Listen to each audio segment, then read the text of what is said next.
Namo Bhagavate Vasudevaya. Om Namo Bhagavate Vasudevaya.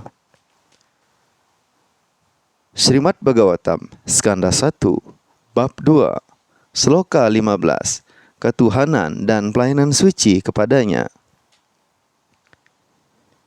Yat anudyashina yuktaha karma granti nimandhanam cindanti ko vidaistasya kona kuryat katharatim. Artinya, dengan pedang di tangan, orang cerdas memutuskan simpul-simpul pekerjaan yang membawa reaksi yang mengikat atau karma dengan cara ingat kepada personalitas tertinggi Tuhan Yang Maha Esa. Karena itu, siapakah yang tidak akan memperhatikan amanatnya? Penjelasan dari Yang Maha Berkarunia, A.C. Bhaktivedanta Swami Prabhupada.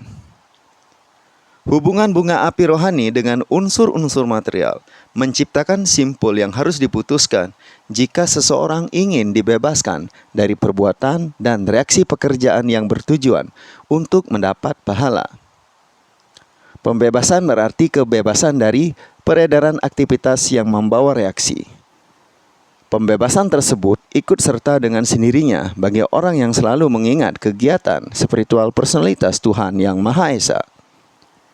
Ini karena segala kegiatan Tuhan Yang Maha Esa atau lilanya melampaui sifat-sifat energi material. Lila tersebut adalah kegiatan spiritual yang serba menarik. Karena itu, hubungan yang terus-menerus dengan kegiatan spiritual Tuhan Yang Maha Esa berangsur-angsur merohanikan roh yang terikat dan akhirnya memutuskan simpul ikatan duniawi. Karena itu, pembebasan dari ikatan duniawi adalah hasil sampingan dari pengabdian suci. Tercapainya pengetahuan rohani dengan sendirinya tidak cukup untuk menjamin pembebasan. Pengetahuan tersebut harus dilapisi dengan pengabdian suci, sehingga pada akhirnya pengabdian suci saja yang mengemuka. Kemudian pembebasan menjadi dimungkinkan. Bahkan aktivitas yang membawa reaksi yang dilakukan oleh seorang yang bekerja demi pahala dapat membawa seorang sampai pembebasan apabila dilapisi dengan pengabdian suci. Karma yang bertahtakan pengabdian suci disebut karma yoga. Begitu pula, pengetahuan yang berdasarkan analisis yang bertahtakan pengabdian suci disebut Gyana yoga. Namun, bhakti yoga yang murni terbebas dari karma dan gyana tersebut, karena bhakti yoga sendiri tidak hanya dapat menganugerahi seorang pembebasan dari kehidupan terikat, namun juga ia dapat menganugerahkan cinta rohani Tuhan kepadanya. Karena itu, siapapun yang berakal melebihi orang biasa yang kurang berpengetahuan harus senantiasa ingat pada personalitas Tuhan Yang Maha Esa dengan mendengarkan tentang Dia, dengan memuji Dia. Itulah cara pengabdian suci yang sempurna. Para Goswami dari Vrindawana yang diberi wewenang oleh Sri Chaitanya Mahaprabhu untuk mengajarkan culture bakti mengikuti aturan tersebut secara tegas dan menyusun sastra yang luas berisikan ilmu pengetahuan rohani untuk bermanfaat bagi kita. Mereka telah menggariskan sistem bagi semua golongan sesuai dengan berbagai golongan dan tahap-tahap hidup menurut ajaran Srimad Bhagavatam dan kitab-kitab suci lain yang bersifat otorisasi. Selanjutnya, Sloka 16. Susruso sradhadanasya Vasudeva katharucihi Syan mahat sevaya vipra Punya tirthani sevanat. Artinya, wahai resi-resi yang telah dilahirkan 2 kali, dengan berbakti kepada penyembah-penyembah Tuhan yang telah bebas sepenuhnya dari segala dosa, pengabdian yang mulia dilaksanakan. Melalui pengabdian tersebut, seseorang memperoleh minat untuk mendengar amanat-amanat Vasudeva. Penjelasan. Penyebab makhluk hidup menjadi terikat adalah lantaran ia berontak melawan Tuhan. Ada sosok-sosok yang disebut dewa atau sosok-sosok yang suci, dan ada pula yang disebut Asyura atau yang jahat, yang menentang kekuasaan Tuhan yang Maha Esa. Dalam Bhagavad Gita bab 16 terdapat uraian yang jelas tentang para Asura tersebut. Dikatakan bahwa para Asura ditempatkan dalam situasi kebodohan yang semakin rendah dalam banyak kelahirannya. Dengan demikian, mereka turun hingga ke jenis-jenis binatang yang rendah dan tidak memiliki keterangan tentang kebenaran mutlak, personalitas Tuhan yang Maha Esa. Asura-asura tersebut berangsur-angsur disadarkan agar insaf Tuhan atas karunia para pengikut Tuhan yang telah mencapai pembebasan di berbagai negeri. Sesuai kehendak Yang Maha Kuasa, para penyembah Tuhan tersebut adalah teman-teman Tuhan yang sangat dekat pada Tuhan. Dan apabila mereka datang untuk menyelamatkan masyarakat manusia dari bahaya yang tak percaya kepada Tuhan, mereka dikenal sebagai inkarnasi-inkarnasi Tuhan yang perkasa, putra-putra Tuhan atau anak-anak Tuhan, hamba-hamba Tuhan atau teman-teman Tuhan. Namun, tidak satu pun di antaranya secara palsu mengatakan dirinya sendiri adalah Tuhan. Menyatakan diri Tuhan merupakan penghinaan yang diperbuat oleh para Asura. Dan para pengikut jahat para Asura tersebut juga mengakui orang yang pura-pura sebagai Tuhan atau inkarnasi Tuhan. Dalam kitab suci ada keterangan pasti tentang inkarnasi Tuhan. Hendaknya tidak seorang pun diterima sebagai Tuhan atau inkarnasi Tuhan, kecuali itu dibenarkan oleh kitab-kitab suci. Pelayanan-pelayanan Tuhan harus dihormati seperti halnya penghormati Tuhan oleh para penyembah yang sungguh-sungguh ingin kembali kepada Tuhan yang Maha Esa. Hamba-hamba suci Tuhan tersebut disebut para Mahatma atau Tirtha, dan mereka mengajarkan menurut waktu dan keadaan. Para utusan Tuhan mengajak orang-orang untuk menjadi penyembah-penyembah Tuhan. Mereka tidak pernah membiarkan dirinya sendiri disebut sebagai Tuhan. Sri Chaitanya Mahaprabhu adalah personalitas Tuhan yang Maha Esa. Sri Chaitanya Mahaprabhu adalah personalitas Tuhan yang Maha Esa sendiri menurut petunjuk kitab suci. Namun dia berperan sebagai penyembah Tuhan. Orang yang mengetahui bahwa Sri Chaitanya Mahaprabhu adalah Tuhan sendiri menyapa dia sebagai Tuhan. Namun Sri Chaitanya menutup telinganya dengan tangan dan mengucapkan nama suci Sri Vishnu. Dia memprotes keras jika dia disebut Tuhan, padahal tidak dapat diragukan lagi bahwa dia adalah Tuhan itu sendiri. Tuhan bertindak demikian memberikan peringatan kepada kita tentang orang yang tidak bermoral dan jahat yang senang disapa sebagai Tuhan. Para penyembah Tuhan datang untuk menyebarkan kesadaran Tuhan, dan orang cerdas sebaiknya bekerja sama dengan mereka dalam segala hal. Dengan melayani penyembah-penyembah Tuhan, seseorang dapat lebih menyenangkan hati Tuhan dibandingkan melayani Tuhan secara langsung. Tuhan lebih senang apabila dia melihat bahwa hambanya dihormati secara pantas, sebab hamba-hamba mulia tersebut mempertaruhkan segalanya untuk pengabdian suci kepada Tuhan.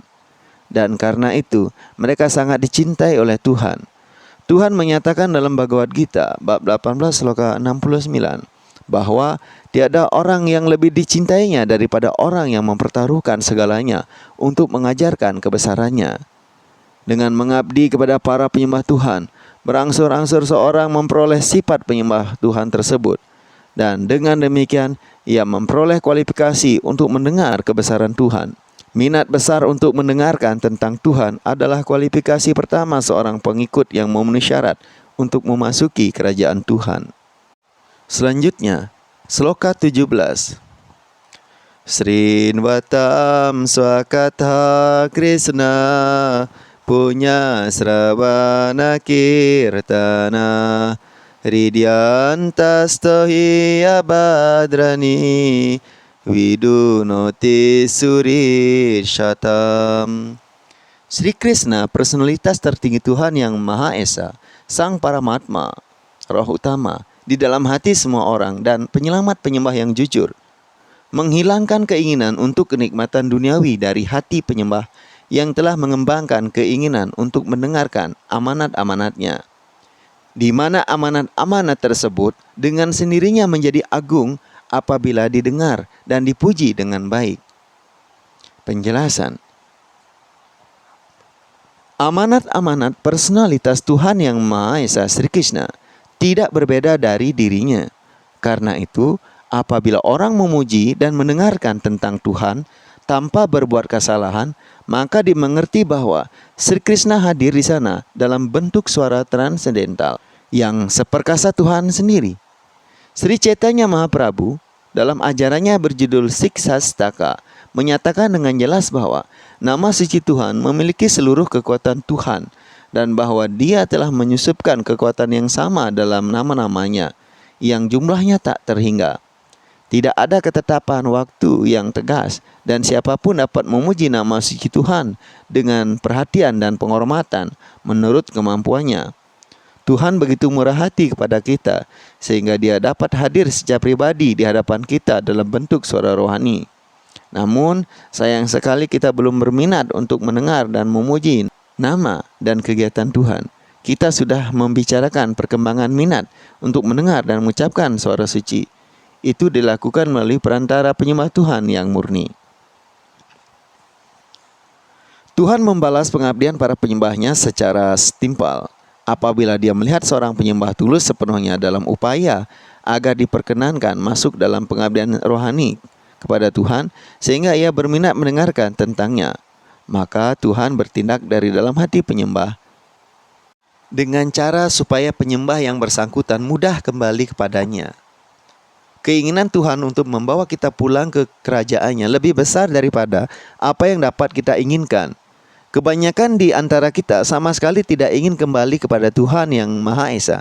Hanya beberapa orang saja ingin kembali kepadanya.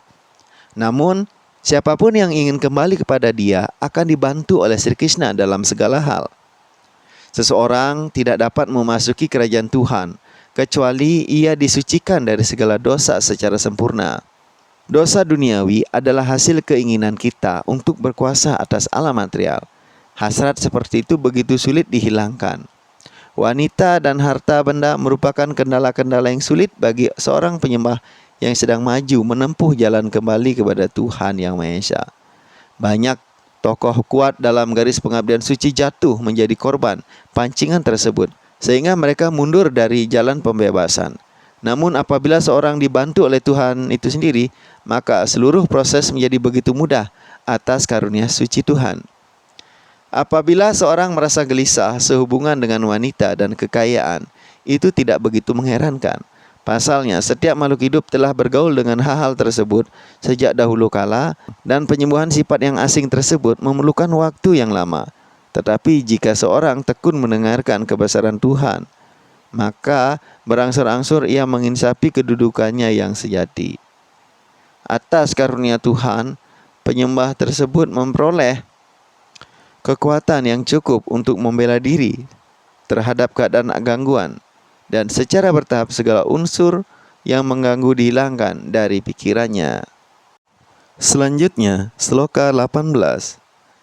Nasta presu abadresu nityang bhagavata sevaya bhagavati utama sloke bhaktir bhavati naistiki, yang artinya, dengan menghadiri pelajaran-pelajaran Bhagavatam secara teratur dan mengabdi kepada penyembah-penyembah yang murni, segala sesuatu yang mengganggu hati dibinasakan hingga hampir tiada, dan percintaan yang suci dengan personalitas Tuhan Yang Maha Esa yang dipuji dengan lagu-lagu rohani yang transendental menjadi mantap sebagai kenyataan yang tidak dapat dibatalkan.